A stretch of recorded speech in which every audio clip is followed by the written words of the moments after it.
સાહેબ English medium ની બહેનો બહુ કાલું કાલું બોલે. હા, ચોથે દિવસે એની મેડમ નો ફોન આવ્યો. મને કે હલો. મેં કીધું બોલો. મને કે આપ નમન के पापा बोल रहे हो? मैं कीधु हाँ. મને કે સ્કૂલ में आके मिल जाओ. अरे कीधु आप घड़ी આવ્યો. કારણ કે પરણેલા પુરુષને આવું ઘરે સાંભળવા તો મળતું જ નથી. ઘરે તો તમને બધાને ખબર હશે કેવા ટોન છે. આ મર્યો ક્યાંય નથી ગયો. પણ હું તો પૂગી ગયો. મેં કીધું બોલો બોલો મેડમ બોલો. इंग्लिश मीडियम ની બેનો બોલે ને આપણને ગલગલિયા મંડે થવા. मैं कीधु बोलो बोलो. मने के आपके लड़के ने कोई अच्छा काम नहीं किया जो आप इतना खुश हो रहे हो. मैं कीधु राजीपो तो बेन मने ई बात नो छे के ते चौथे दिवसे फोन कर्यो पण बोल. मैं कीधु तकलीफ शू पड़ी. पछी एणे मने कीधु मने के हमारी स्कूल में ऐसा पढ़ाते हैं, एक पिक्चर एक फोटो लगाते हैं और लड़के को खड़ा करके पूछते हैं से व्हाट दिस. अगर एलिफेंट का फोटो हो और लड़का खड़ा होके बोले एलिफेंट तो वेरी गुड. अगर लड़का हाथी बोलता है तो भी हम चला लेते हैं. लेकिन आपके बच्चे की बारी आई तब आपके लड़के को खड़ा किया, एक कैमल का पिक्चर लगाया और आपके लड़के को पूछा बेटा नमन से व्हाट दिस. अगर उसने कैमल बोला होता तो वेरी गुड. अगर उसने ऊंट बोला होता तो भी हम चला लेते. लेकिन ये तो कुछ और ही कह रहा था. हाँ डियो.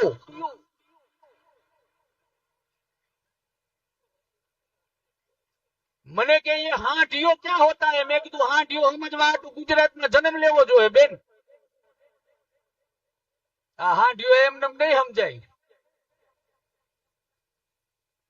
પણ इंग्लिश मीडियम છે સાહેબ.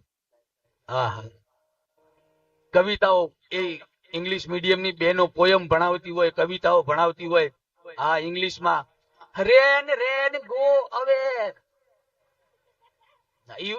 વરસાદ ને પાછો કાઢે છે. એને ખબર છે કે આ ખેતી પ્રધાન દેશ છે, વરસાદ નહીં આવે તો ભૂખે મરીશું. હે બાકી કવિતા તો આપણે ભણતા તેથી આવતી ને સાહેબ. કેવી કવિતાઓ આવતી. આવરે વરસાદ ઊની ઊની રોટલી ને અડધી કલાક નીકળી ગયો. આમ નામ ભેગા રહેજો તો અડધી કલાક નીકળી જાય. હા, એની મજા કઈક જુદી છે.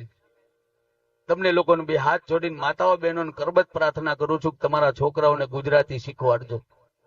હા, એ વર્ષમાં એક વખત મને આ તમારું પરગણું ગમે છે. શું કામ એટલે કહું તમને હારું લગાડવા નથી કહેતો, તમને રૂડું લગાડવા નથી કહેતો કે અહીંથી તમારા વખાણ કરીશ તો મુકેશભાઈ સાહેબ મને કઈ 10,000 વધારે દેવાના નથી.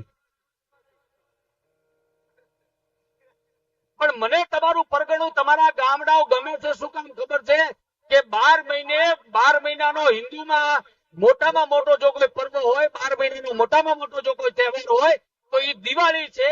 અને 12 મહિને દિવાળીની રજાઓમાં તમે હજારો ને લાખો કરોડોના કામ પડતા મૂકી અને તમારા પરિવાર સહિત સાહેબ તમે ગામડાઓમાં આવો છો ને, એ બહુ મોટી વાત છે. ગામડામાં આવી અને તમારા દીકરાઓને કહેજો બેટા આ જોગણીમાનું મંદિર કહેવાય, આ ગોગા મહારાજનું મંદિર કહેવાય, આને સંકુલ કહેવાય, આને દૂધની ડેરી કહેવાય. આ આપણું ગામ છે, આ આપણું કુટુંબ છે, આપણો પરિવાર, આપણો સમાજ છે. એમ કહેજો ને તમારો દીકરો ધૂળમાં રમતો હોય ને ગામડાની ધૂળમાં તો એને રમવા દેજો. મોટો થાય ને તો એને ખબર પડશે કે ભારત દેશની માટીની સુગંધ કોને કહેવાય. એને ધૂળમાં રમવા દેવાનો સાહેબ. બહુ નકરું ભણ ભણ ભણ ભણ ન કરાવવું. બહુ ભણી ગયા હોય ને બધા ગોહા જેવા થાય. હા, હું તમને દાખલો આપું. બહુ ભણેલા હોય ને એમાં ઇંગ્લિશ મીડિયમમાં ભણેલા હોય ને છોકરાઓ, એના ઘરના ઉંમરે જઈને તમે ઉભા રહ્યો ને એટલે આ તમને પહેલો પ્રશ્ન ઈ કરે કોનું કામ છે.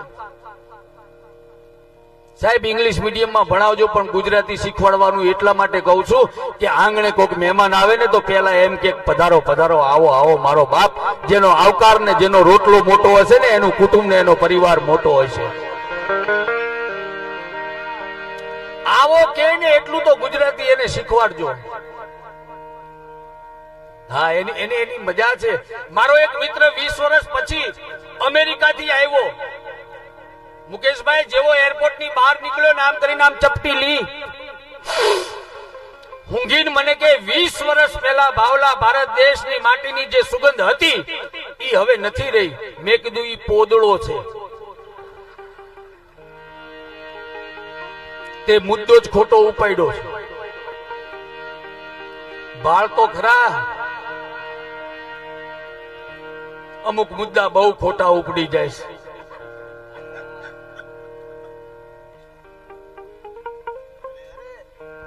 હા હા, મુદ્દો ઉપાડો પણ એની મજા છે, આનંદ છે. ગામડું ગામડું સાહેબ. હા, મને વિશ્વાસ છે કે ભાઈ વાત કરીને એમ આ પટેલ પરિવાર સાહેબ, અમારા કાઠિયાવાડમાં એવી કહેવત છે કે આગળ બુદ્ધિ વાણીઓ પાછળ મતી બ્રહ્મ. બ્રહ્મ એટલે બ્રાહ્મણની, બ્રહ્મમાં બધાય આવી ગયા. આગળ બુદ્ધિ વાણીઓ પાછળ મતી બ્રહ્મ, તર્ક બુદ્ધિ તરકડો ને ઘૂસતો મારે ગમ. પણ આજની તારીખમાં હું છાતી ઠોકીને એટલું કહી શકું કે બુદ્ધિના અને વેપારના ધંધામાં આ ક્ષેત્રમાં વાણિયાના દીકરાની સાઈડ પટેલનો દીકરો કાપી ગયો. એમાં બે મત નથી સાહેબ. આ તમને સારું લગાડવા નથી કહેતો, પણ આ અમારા અનુભવ બોલે છે. મુકેશભાઈ, અમેરિકા જયારે અમે કાર્યક્રમ કરવા ગયા ને, 3 મહિનાનો અમારો પ્રવાસ હતો. સોમથી શુક્ર અમને કોઈ હોટલમાં ઊંઘવાય ન આવે.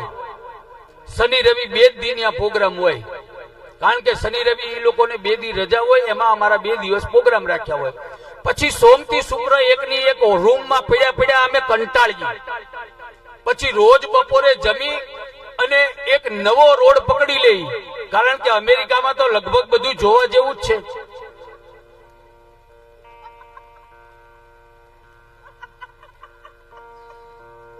ઊંચી ઊંચી બિલ્ડિંગો, સારી સારી ગાડીઓ, આલ્સેશન ગોપીઓ.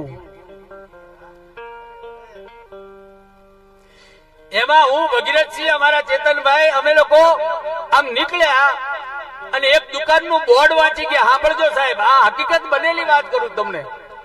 એમાં લખ્યું હતું પટેલ પટેલ પટેલ એન્ડ થોમસ. ભગીરથસિંહને મેં કીધું ચેતનભાઈ કીધું, મેં કીધું આ દુકાનમાં આપણે જવું છે, કારણ કે આનું નામ અજુકતું છે. અને અમે ગયા. સાંભળજો, જેવા અમે ગયા એટલે અમારી સામું જોઈને મન કે જય શ્રી કૃષ્ણ. જય શ્રી કૃષ્ણ. આવો. ખુ લેવા આયા હતા. પ્યોર જીજે2. પ્યોર જીજે2 ની ભાષા. મેં કીધું ભાઈ, તમારી દુકાનનું બોર્ડ મને કઈ સમજાણું નહીં. Patel Patel Patel and Thomas. પછી એને મને પ્યોર ગુજરાતી આપણી જીજે2 નો ટહુકો જેને કહેવાય ને એવી ભાષામાં વાત કરી. ભાઈ, ઈમો એવું છે કે 5 વર્ષ પહેલા અમે 3 પટેલ આયા. ધંધાનો બધો અનુભવ અમારી જોડે હતો, રૂપિયો બધો થોમસ નો. તે મેં કીધું 5 વર્ષ પછી મન કે ધંધાનો બધો અનુભવ થોમસ જોડે છે.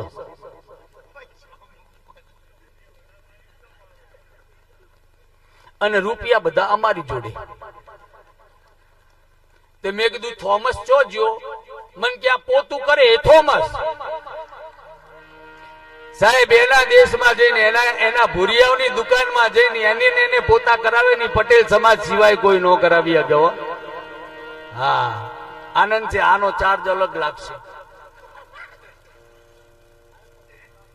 હા, એટલે જ કહું છું, આનો ચાર્જ અલગ લાગશે. હજી તો પટેલોની ઘણી વાત કરવી છે. તમે આ ઢગલો કરો, આખી રાત પટેલ વિશે બોલું એમ છું. તો કારણ કે મને મારા ગુરુએ શીખવાડ્યું છે, બેટા જેની જાનમાં જાય એના જ ગીત ગાવા.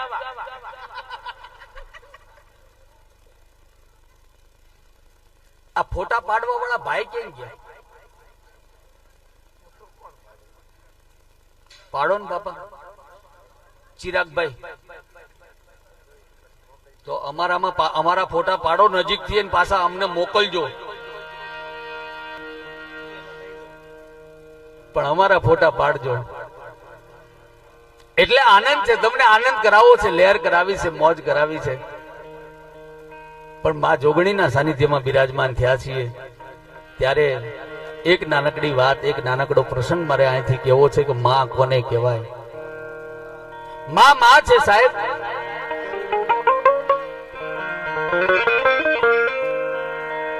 ઈ માં ચામુંડ હોય તો ભલે, માં જોગણી હોય તો ભલે, માં મોગલ હોય તો ભલે, માં મહાકાળી હોય તો ભલે, માં બહુચર હોય તો ભલે, અરે 9 લાખ લોબડિયાળી હોય તો ભલે, પણ માં છે સાહેબ. મને તમને જન્મ દેનારી મારી તમારી જનેતા જે ઝૂંપડામાં જીવે છે ને, ઈ મારી તમારી જનેતા એક માં છે ને માં છે. અને માથી મોટું આ દુનિયામાં કોઈ છે નહીં સાહેબ. કારણ કે ભગવાનને એક દી એવો વિચાર આવ્યો કે હું ઘરે ઘરે નહીં પૂગી શકું, એટલે એને માનું સર્જન કર્યું. અને ભગવાન એમ કહે છે કે જ્યારે તમને મને પગે લાગવાની ઈચ્છા થાય ત્યારે તમારી જનેતાને પગે લાગજો. મને પગે લાગ્યા બરોબર જ પ્રમાણ છે સાહેબ. આ માં છે. સમાજનો કોઈ પણ ઉપકાર, કોઈ પણ ઋણ છે એ હું તમે ઉતારી શકી, રૂપિયા દઈને ઉતારી શકી, કામ કરીને ઉતારી શકી, અરે સાહેબ જીવ દઈને ઉતારી શકી. પણ માના ધાવણનું જે કરજ છે ને મારી તમારી ઉગે, અને પછી જે શબ્દ બોલે ને, પહેલો શબ્દ કે મને આજે ભૂખ નથી, એ જોઈ લેજો માં જ બોલી હશે, બીજું કોઈ ન બોલી શકે સાહેબ. હા, માં છે સાહેબ. અરે હું તમે તો ગામડામાં રહેલા છે, તમને બીજી વાત શું કરવી, ગામડાની તમને વાત કરું કે નાનું એવું છોકરું હોય, આ અત્યારની માતાઓ બહેનો જે અત્યારે નવા જે પરણીને આવ્યા છે એના ભાગમાં કાંઈ કામ નથી આવતું. બાકી મારી મોટી ઉંમરની માવડીઓ બેઠી એને પૂછી જવો સાહેબ, સવારે 4 વાગે જાગતા હતા, વાહિદા કરતા હતા, ભેંસુના પોતળા ઉપાડતા હતા, ભેંસુ દોવા બેહતા હતા, દરણું દળવા બેહતા હતા, લુગડા ધોતા હતા, અને 10 વાગે ને તા તો 17 દાડિયાના ભાત તૈયાર થઈ અને ખેતરે પૂગી જતા હતા સાહેબ. આ મારી જનેતાઓ કરતી હતી. બપોરે વધ્યું હોય એ ખાવાનું, પછી કામ કરવાનું, હાંજ પડે આખા ઘરના રોટલા ઘડી અને ખાઈ લે આખું ઘર. એટલે વાહિદા કરી, કચરા પોતા કરી, ઠામડા ઉટકી અને પછી જમી અને પછી હુવે સાહેબ. ઈ માં હોય, બીજી કોઈ ન હોય. અત્યારની બહેનોના ભાગમાં કાંઈ કામ નથી આવતું. લુગડા ધોવાના મશીન આવી ગયા, દરણા દળવાના મશીન આવી ગયા. પૂછો મોટી ઉંમરની માવડીઓને કેટલું કામ કરતા હતા ઈ. પણ સાહેબ એના ઘરે નાના દીકરા હોય ને, ઓસરીની કોરે દીકરાને બેહાડે અને એક ઢીંગલી આપી દે, બેટા આ ઢીંગલી રમી લે. ત્યાં સુધીમાં બાય વાહિદું કરી દે, ઢીંગલી 10-15 મિનિટ રમી અને આમ કરીને આમ ઘા કરી દે દીકરો, અને માં શબ્દ બોલે એટલે માં કામ પડતું મૂકીને તરત દીકરાને તેડી લે, એને ધવરાવી દે. પછી એક બીજું રમકડું આપી દે, કાલે બેટા ઘડીકા ખટારાથી રમી લે. તા માં પાણી ભરી આવે, પાણી ભરીને પાછી આવે, તા રમકડાનો ઘા કરીને માં શબ્દ બોલે એટલે માં 1000 કામ પડતા મૂકી અને દીકરાને તેડી લે. સાહેબ મારો કહેવાનો અર્થ એટલો જ છે કે દીકરો નાભીમાંથી એકવાર માં બોલે એટલે માં 1000 કામ પડતા મૂકી અને દીકરાને તેડી લે.